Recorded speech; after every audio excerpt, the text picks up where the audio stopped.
Olá, queridos irmãos. Bom dia, boa tarde, boa noite ou boa madrugada para quem está me ouvindo em diferentes horários. Que a graça do Senhor Jesus Cristo, o amor de Deus e a comunhão do Espírito Santo esteja com todos nós. Na meditação de hoje, falaremos sobre sofrimentos inexplicáveis. Antes de começar, queridos irmãos, gostaria de pedir que vocês deixem o like no vídeo, que vocês compartilhem o vídeo, que vocês assistam o vídeo, tá certo? E que você, quem quiser, caso aí é opcional, deixar um comentário no vídeo, seja agora, no decorrer do vídeo, no final do vídeo, tá certo? Fique à vontade. Pode ser um comentário de crítica, pode ser um elogio, pode ser uma sugestão, pode ser uma oração, pode ser um agradecimento a Deus, né? Pode ser um testemunho, enfim, o que quiser deixar nos comentários, tá bom? Desde já, Deus agradece. Porque o comentário também é um trabalho missionário. As pessoas podem chegar ali, não ouvir o vídeo inteiro, mas ler os comentários. Entenderam? Então é importante que deixe também um comentário lá, tá bom? Quem quiser deixar. E peçam que se inscrevam no canal de Deus, que é este, tá? Deus agradece. Agora vamos fazer uma oração juntos para começar. Querido Deus amado, obrigado por mais este momento, obrigado por tudo. Peço que me inspire mais uma vez, que me use como seu instrumento mais uma vez. Que todas as palavras que eu disser seja a contação vindo do Espírito Santo do Senhor, que seja apenas usado.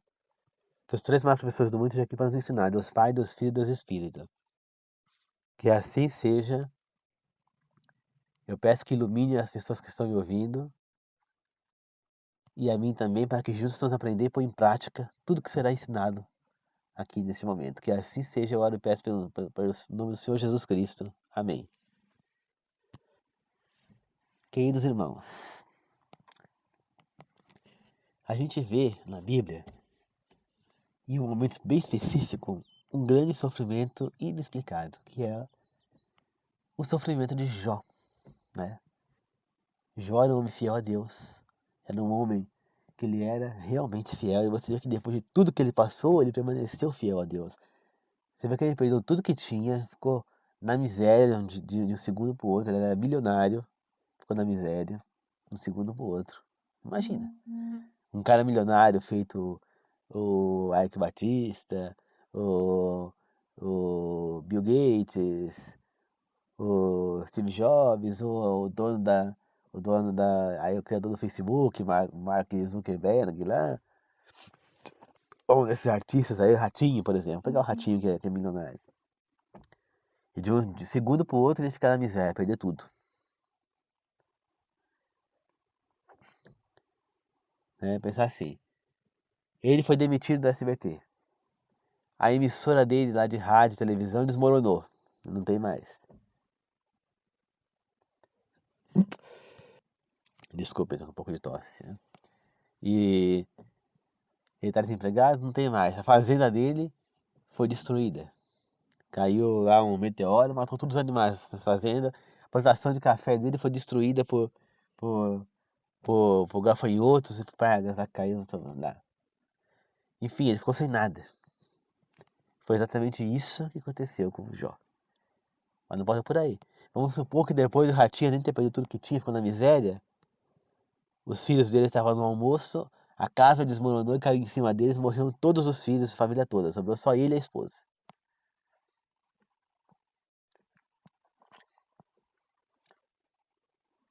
Para completar, o ratinho depois foi atingido por uma doença mortal. Uma doença terrível e sofredora, como a lepra. Ficou cheio de feridas pelo corpo. Aí eu pergunto para você: será que num sofrimento como esse fosse conosco, nós teríamos condição de permanecer firmes na fé em Deus?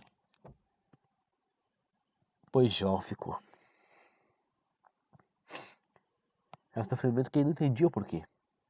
As pessoas acreditavam naquela época que a pessoa sofria, caía mal sobre ela, porque pecavam. Tanto que falava, a criança nasceu cega porque os pais pecaram. A criança nasceu surda porque os pais pecaram. Nasceu deficiente porque os pais pecaram. Entendeu? Então as doenças eram vistas como pecado. Mas Jó não pecava. Quer dizer, claro que ele tinha seus pecados, mas Jó se arrependia. Jó era fiel a Deus. Porque era que ele estava sofrendo daquele jeito. De um homem respeitado a um mendigo nu na rua, vestido só com cinzas, porque não tinha como pôr roupa de tanta dor que ele sofria. Né? Aí a gente vê, queridos irmãos, quando a gente vai lá em, em nos evangelhos, quando Jesus está na cruz, ele pega e, e fala aquela frase, né? Em Mateus 27:46, ele diz aquela frase, né? E amar sabactane, uma coisa assim, quer dizer, Deus meu, por que me desamparaste? Né?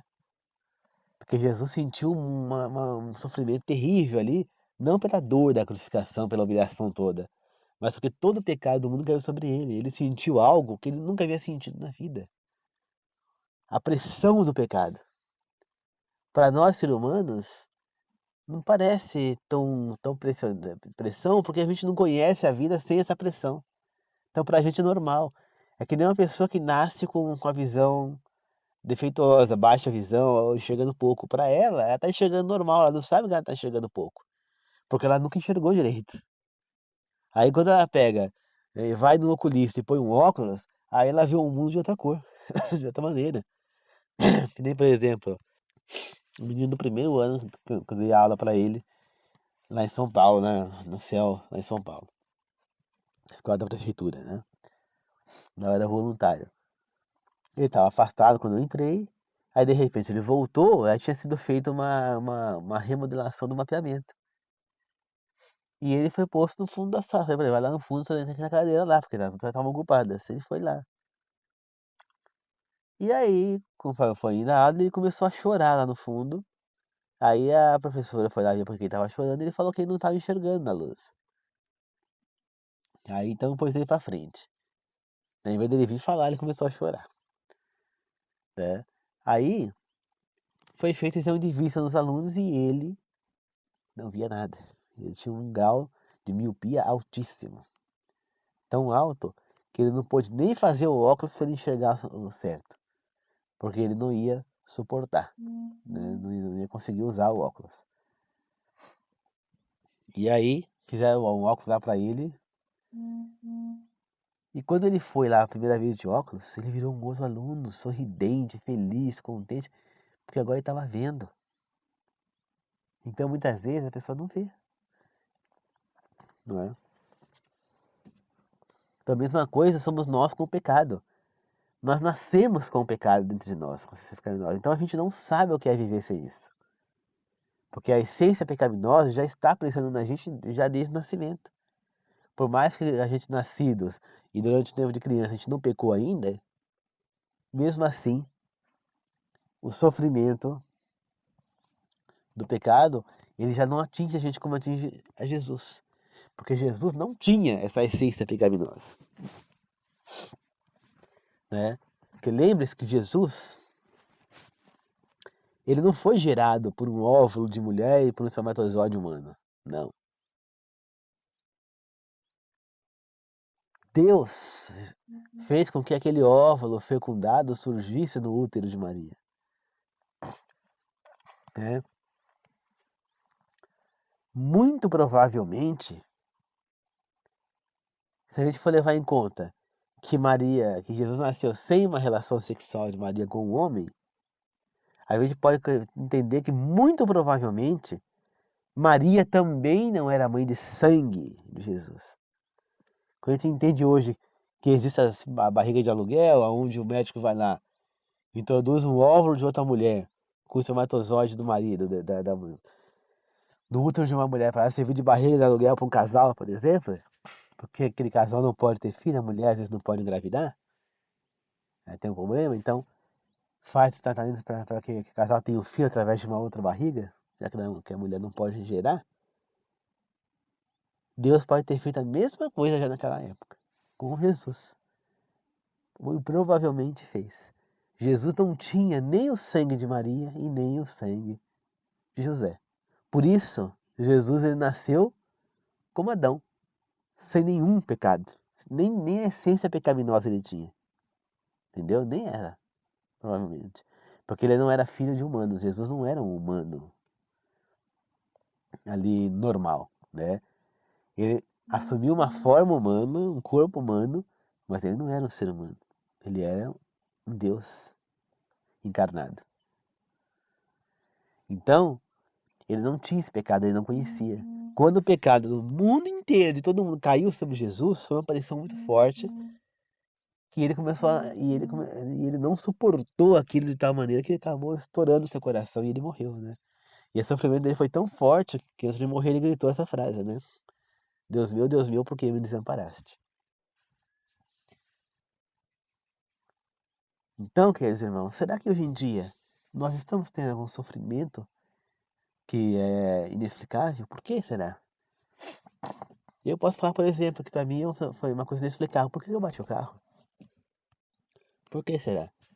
Eu não sei o porquê, inexplicável. Ter que passar por isso com um prejuízo tão grande que eu vou ter que gastar aí uma grana preta, né? Perto de 4 mil reais aí. Contando já com o carro da mulher também, que eu tive que mandar arrumar. Por quê? Deus não podia ter impedido isso? Podia. Por que é então que ele não impediu?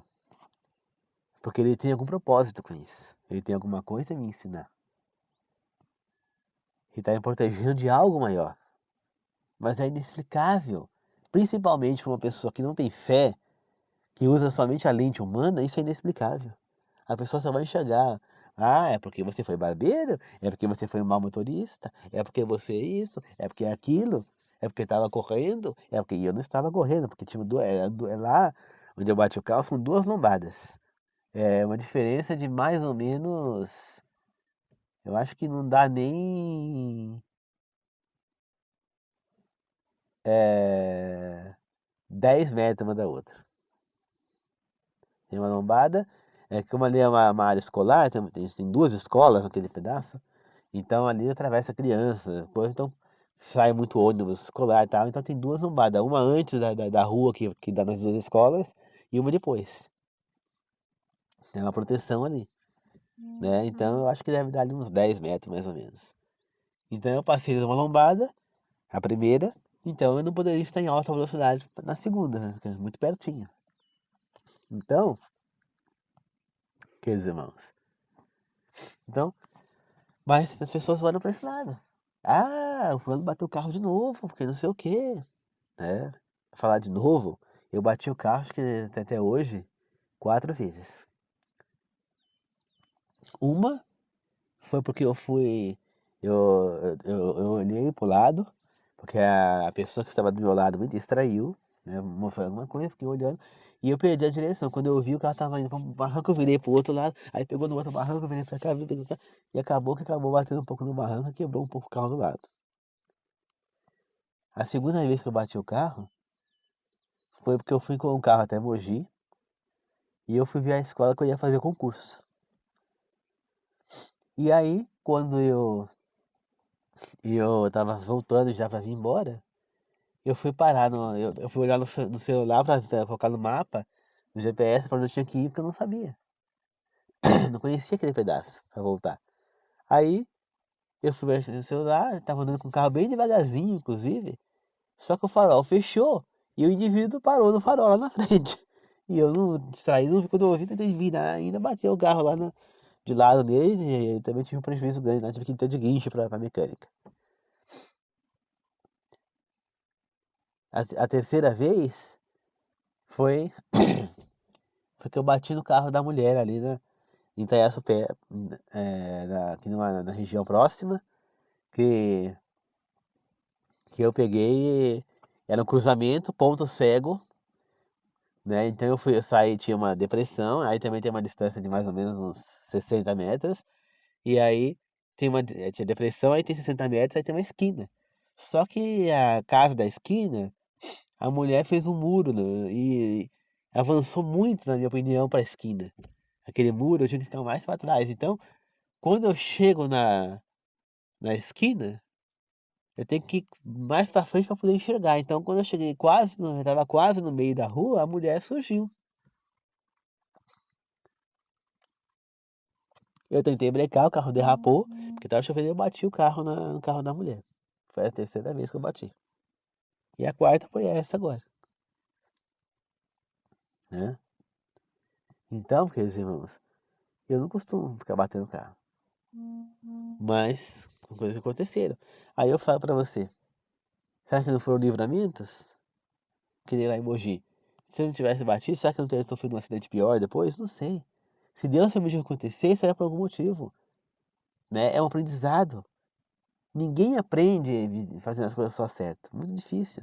Então, cada erro que a gente comete, a gente vai aprendendo. Que nem, por exemplo, o que foi que eu fiz depois que eu, que eu bati essa última vez? Eu peguei e pensei. Eu estava indo, ouvindo no celular os hinos da minha igreja. Uma coisa bonita para Deus, claro. Só que aqueles hinos poderiam estar me distraindo. Porque eu tive ali um, um lapso, de repente, sabe? Eu tava andando com o carro, passando na primeira lombada, eu sabia que tinha perigo na frente, que tava devagar a mulher, e por algum motivo ali eu perdi um pouco a noção. Não sei se eu olhei pro lado, porque eu trabalhei numa das escolas ali, né? Não sei se eu distraí com algum aluno, não lembro o que aconteceu, eu não lembro. E aí eu sei que quando eu voltei pra si, que eu olhei pra frente e vi a mulher em cima, eu brequei, mas não deu tempo de brecar. Aquele carro não tem freio ABS, né? Então, queridos irmãos, é, então eu resolvi o quê? Que eu não ia mais ouvir as músicas no carro, eu não escuto mais. Entendeu? Para evitar que aconteça outro tipo de coisa desse tipo, para ficar mais atento. Capitão? Então eu não ouço mais música no carro. Então, quer dizer, mas pode ter sido um livramento. Vai saber se eu não ia ultrapassar aquela perua mole e ia bater de frente com outro carro. Porque eu ia ultrapassar ela. Não tinha dúvida que eu ia ultrapassar. Porque ela estava muito devagar. Deu certo era ela ter saído de lá e dado passagem. Ela foi culpada do acidente. Mas infelizmente eu não tinha como apontar para ela. Se eu tivesse a placa dela, eu ia atrás fazer ela pagar esse prejuízo. Porque só que eu também tive a minha parcela de culpa. Mas então, será que Deus não me deu um livramento? Então, hoje em dia, eu enxergo com outra lente. Eu não vou chegar ali, Deus me abandonou. Não. Eu vou chegar, Deus me livrou. E é exatamente esse o problema. Muitas pessoas acham que por passar por situações difíceis e muitas vezes inexplicáveis, que Deus as abandonou. E muitas vezes não é isso. Muitas vezes Deus está livrando ela de algo pior. Você vai sair de manhã, o carro está com o pneu furado. Puxa vida, vai me atrasar. Vou ter que trocar o pneu, vou ter que não sei o quê. Será que isso não é um livramento porque você ia bater o carro lá na frente e Deus está te atrasando para que isso não aconteça? Ou ia ter um acidente de carro e você ia ser envolvido no acidente de alguma maneira e Deus está te livrando? Por que é que você tem que olhar sempre para o lado ruim? Existe a lente que é o lado bom, igual o jogo da novela da Juventude Poliana, o jogo do contente. É a lente que tem que usar, a lente do jogo do contente, que é a lente de Deus. Tudo que ele deixa acontecer é para um livramento maior. Ele sabe o que ele está fazendo. Tanto que, irmãos, que o carro eu bati lá, consegui o carro até a escola, depois voltei com o carro até aqui sem nada. Não cheguei atrasado na escola. Então, olha como Deus faz as coisas corretas, né? Tá certo, queridos irmãos? Então, muitas vezes o livramento da gente não é só no sofrimento, não é só para sofrer, tem um livramento, mas tem também a aprovação. Muitas vezes Deus deixa acontecer as coisas também para nos provar, para ver se realmente nós temos fé nele. Porque ter fé quando está dando tudo certo é facílimo. Então tá dando tudo certo, tô indo, voltando no trabalho muito bem, tô sendo abençoado, ganhei televisão, ganhei R$ 15 da dezena, e não sei o quê, e consigo um trabalho aqui, outro ali toda hora, não tô ficando sem trabalho, tô trabalhando,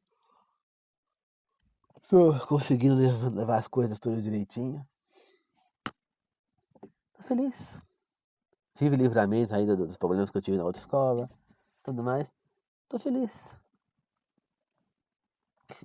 Entendeu? Estou muito feliz.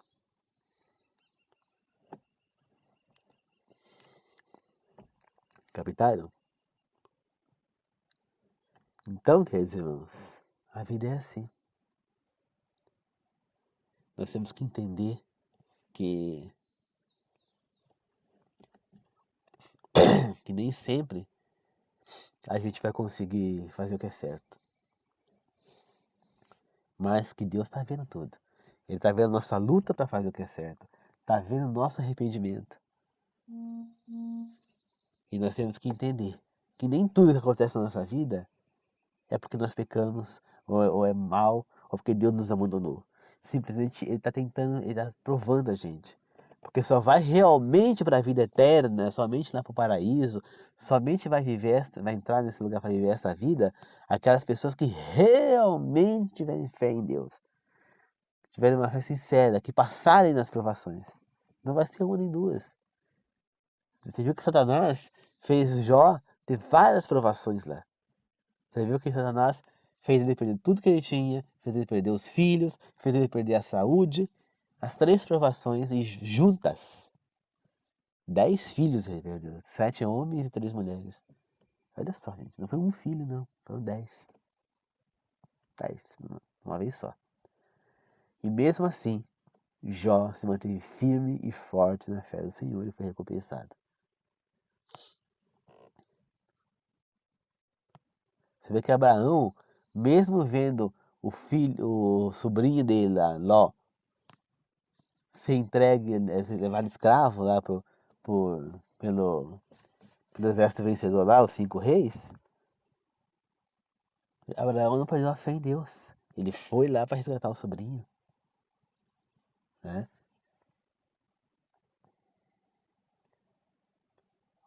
Entendeu? Mesmo que Abraão teve que expulsar o filho de lá, ele não perdeu a fé em Deus. Mesmo com Deus mandando ele sacrificar o próprio filho,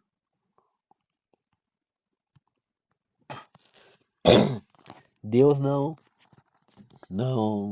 Abraão, aliás, não perdeu a fé em Deus. Ele podia falar: tô fora desse Deus, cai fora da minha vida, Deus. Eu não quero mais saber de você. Pensei que você fosse um Deus bom, gostava de não sacrificar o meu filho, né? Mas agora eu não acredito mais em Deus. Ele poderia falar isso. E ele estaria errado? Não. Não. Imagine você, eu, qualquer pessoa, eu não tenho filho ainda, mas imagina quem tem. Deus chegar para você e falar: vai lá e sacrifica o seu filho para mim. O que você faria? Você abandonaria essa fé em Deus? Ou você faria o sacrifício? Abraão fez, né? Ele passou nessa prova. Era uma prova, era uma aprovação para ele aquilo ali. Tanto que Deus não deixou que ele matasse o filho, porque ela precisava provar se Abraão realmente ia matar o filho ou não. Quando Deus percebeu que Abraão já tinha matado o filho dentro dele, dentro de si, Abraão já tinha matado o filho. Porque Deus enxerga dentro da gente. Ele viu que Abraão realmente ia matar o filho. Ele não estava fingindo que ia matar. Ele realmente ia matar o filho. Só não matou porque Deus não permitiu. Então Deus viu que Abraão era sincero com ele, que tinha fé realmente nele. Entendeu? Então é assim, queridos irmãos. Que nós possamos continuar a servir o Senhor e ter fé nesse Deus maravilhoso que Ele é, né? E entender que muitas vezes Ele permite que a gente passe sofrimentos é para ensinamentos e provações, muitas vezes e livramentos, né? Ele livra, ensina e prova a gente para ver se nós realmente estamos sendo fiéis a Deus, porque como eu já falei, quando está tudo certo é muito fácil. Agora dá uma coisa errada, ah não, Deus me abandonou. Ah não, eu pedi para que Ele salvasse um conhecido meu que estava doente, ele não salvou, ele não curou. Não é assim. Aliás, eu já falei sobre isso, nós não podemos pedir que ele cure. Temos que pedir que a vontade dele seja feita na vida daquela pessoa. Se for aquela pessoa se curar, que se cure logo. E se for aquela pessoa se vá, que se vá logo, que ela pare de sofrer, né? Tá certo, queridos irmãos? Vamos fazer uma oração de encerramento. Querido Deus amado, obrigado por mais esse momento, obrigado por estar comigo. Obrigado, Senhor, por mais essa meditação. Que o Senhor possa estar junto conosco aqui e possa cada vez nos encher mais do seu Espírito e de mais fé para que possamos ter a fé verdadeira no Senhor. Que possamos passar, que Deus troque a nossa lente para que a gente enxergue sempre essas situações como uma provação, ou como um ensinamento, ou como um livramento. Que possamos sempre ver o lado bom das coisas, Senhor. Peço para as pessoas que estão me ouvindo nesse momento, inscritas no meu canal, e aquelas que estão inscritas que não estão me ouvindo. Quem estiver em casa, quem trabalhar, que vá trabalhar e volte em segurança. Quem já estiver no trabalho, que volte para casa em segurança, Senhor. Como eu peço a mim mesmo, Pai, que daqui a pouco eu vou sair para trabalhar, daqui a alguns segundos, e que eu possa ir e voltar do meu trabalho em segurança, Pai. Tudo certo lá, Senhor. Que o Senhor Santo me tome e faça cumprir o meu trabalho corretamente. Que eu não consegui fazer, que o Espírito Santo faça por mim. Que assim seja, Senhor. Eu oro e peço em nome do Senhor Jesus, que abençoe a todos aqui no grupo, aqui no canal, e aqueles que também estão me ouvindo, que não estão inscritos no canal, que também sejam abençoados e a mim também, Senhor. Que assim seja, eu oro e peço, em nome do Senhor Jesus. Amém. Obrigado, queridos irmãos. Que a graça do Senhor Jesus Cristo, o amor de Deus e a comunhão do Espírito Santo seja com todos nós, tá bom? Que Deus abençoe a todos. E lembre-se, mude a lente. Entenda que por mais que nós temos sofrimentos, situações inexplicáveis, tudo tem um porquê. Deus não deixa acontecer nada na sua vida que não seja por um motivo importante. Lembre-se disso. Um grande abraço a todos, queridos irmãos. Que Deus abençoe a todos. Amém.